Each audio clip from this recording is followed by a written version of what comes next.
Hello friends, welcome to my YouTube channel home tutor. आइए GS की एक fresh video में आपका स्वागत है, जो कि खंड शिक्षा अधिकारी परीक्षा के लिए बहुत ही महत्वपूर्ण होगी। तो इसका पहला क्वेश्चन देख लेते हैं क्या है।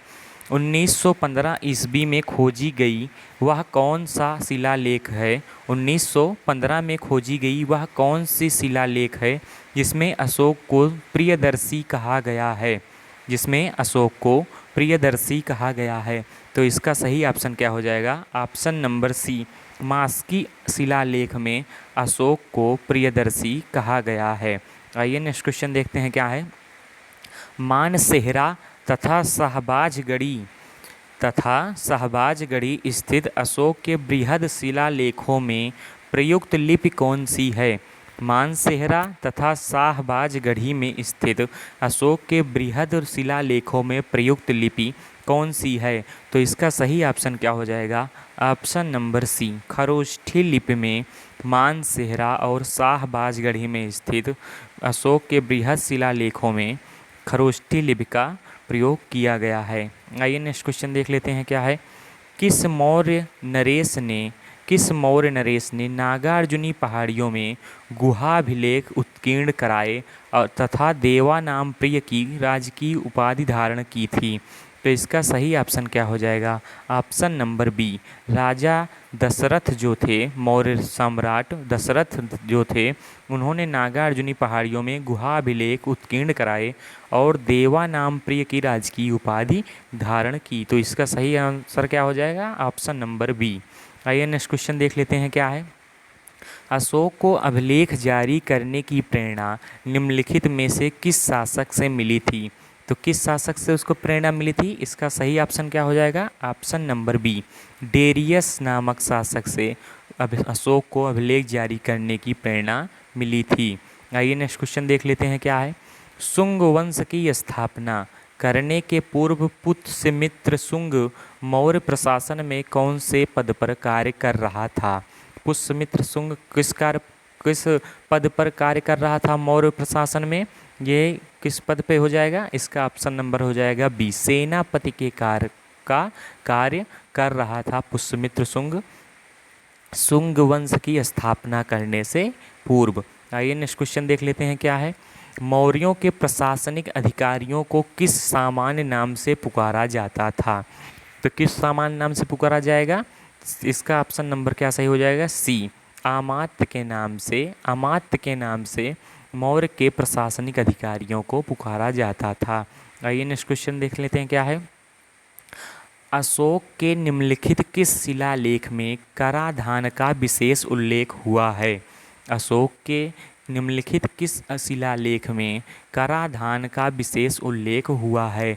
तो किस शिलालेख में हुआ है? तो इसका ऑप्शन नंबर क्या सही हो जाएगा? ए, रुम्मिनदेई स्तंभाभिलेख में अशोक के कराधान का विशेष उल्लेख हुआ है। आइए नेक्स्ट क्वेश्चन देख लेते हैं क्या है। यद्यपि अशोक के अनेक पुत्र होने के बावजूद उसके अभिलेखों में जिस एकमात्र पुत्र का उल्लेख हुआ है वह कौन सा पुत्र है। तो इसका सही ऑप्शन क्या हो जाएगा? ऑप्शन नंबर बी, तीवर का उल्लेख अशोक के अभिलेखों में सर्वाधिक या एकमात्र मिलता है। आइए नेक्स्ट क्वेश्चन देख लेते हैं क्या है।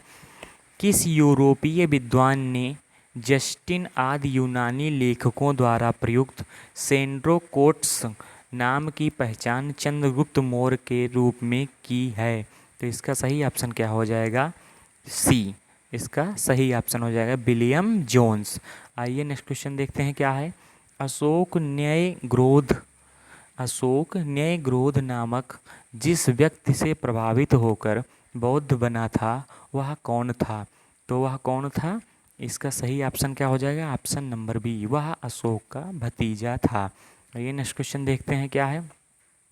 इलाहाबाद के स्तंभाभिलेख में उल्लिखित अशोक के रानी का क्या नाम है।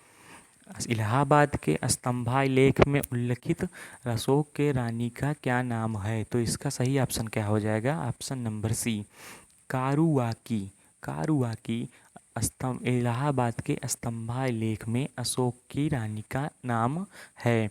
आइए अगला क्वेश्चन देखते हैं।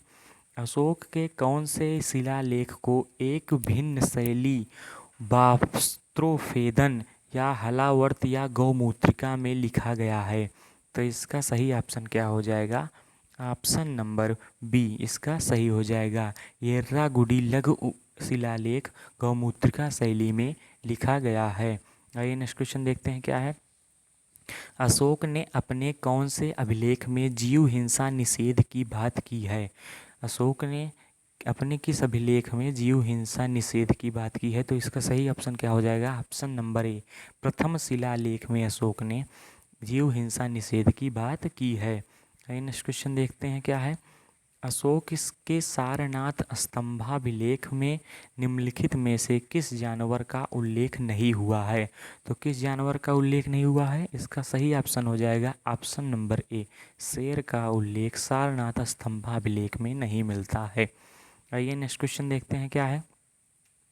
निम्नलिखित में से किसने कौटिल्य के अर्थशास्त्र की पांडुलिपि को सर्वप्रथम खोजा तथा उसका अध्ययन किया? निम्नलिखित में से किसने कौटिल्य के अर्थशास्त्र की पांडुलिपि को सर्वप्रथम खोजा तथा उसका अध्ययन किया? तो किसने किया? इसका सही ऑप्शन हो जाएगा सी आर राम शास्त्री ने कौटिल्य के अर्थशास्त्र की पांडुलिपि को सर्वप्रथम खोजा तथा उसका अध्ययन किया। आइए नेक्स्ट क्वेश्चन देखते हैं क्या है। भारत में प्रथमतः साम्राज्य की स्थापना निम्नलिखित में किस शासक द्वारा किया गया? भारत में प्रथमतः साम्राज्य की स्थापना किस शासक द्वारा किया गया? तो इसका सही ऑप्शन हो जाएगा सी चंद्रगुप्त मौर्य के द्वारा। आइए नेक्स्ट क्वेश्चन देखते हैं क्या है। कौटिल्य के अर्थशास्त्र का प्रतिपाद्य विषय क्या है? कौटिल्य के अर्थशास्त्र का प्रतिपाद्य विषय क्या है?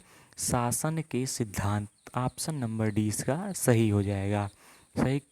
अगला क्वेश्चन देखिए क्या है। पत्थर पर अंकित प्राचीनतम शिलालेख में कौन सी भाषा का प्रयोग किया गया है? पत्थर पर अंकित प्राचीनतम शिलालेख में कौन सी भाषा का प्रयोग किया गया है?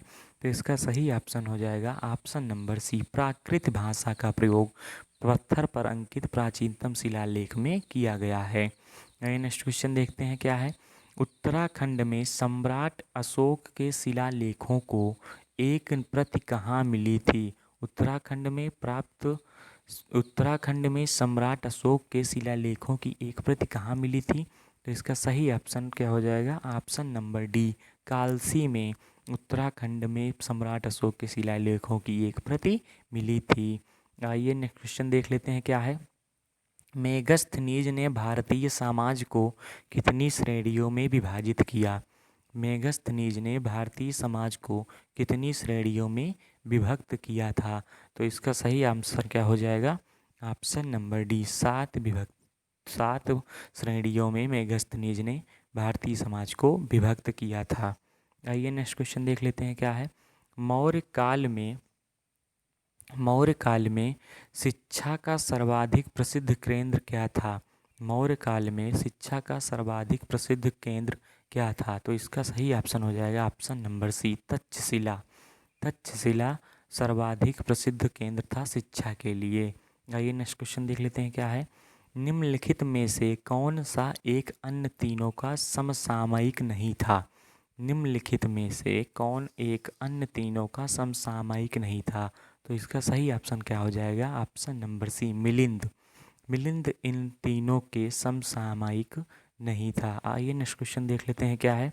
वह शासक कौन था जिसने राज सिंहासन पर बैठने के लिए अपने बड़े भाई सुसीम की हत्या की थी? वह कौन सा शासक था जिसने राज सिंहासन पर बैठने के लिए अपने बड़े भाई सुसीम की हत्या की? तो इसका सही ऑप्शन क्या हो जाएगा? ऑप्शन नंबर ए अशोक ने अपने बड़े भाई की हत्या राज सिंहासन पर बैठने के लिए कर दी थी। वही नेक्स्ट क्वेश्चन देख लेते हैं क्या है। निम्नलिखित में से प्राचीनतम राजवंश कौन सा है? निम्नलिखित में से प्राचीनतम राजवंश कौन सा है? तो इसका सही ऑप्शन क्या हो जाएगा? ऑप्शन नंबर ए मौर्य राजवंश सबसे प्राचीनतम राजवंश है। तो ये कुछ महत्वपूर्ण जीएस के महत्वपूर्ण क्वेश्चन थे जो आगामी खंड शिक्षा अधिकारी और दिल्ली पुलिस या रेलवेज़ की परीक्षा के लिए बहुत ही उपयोगी होंगे। तो अगर ये वीडियो आपको अच्छा लगा हो तो इसको लाइक करें, शेयर करें और हमारे चैनल होम ट्यूटर को सब्सक्राइब करें। धन्यवाद।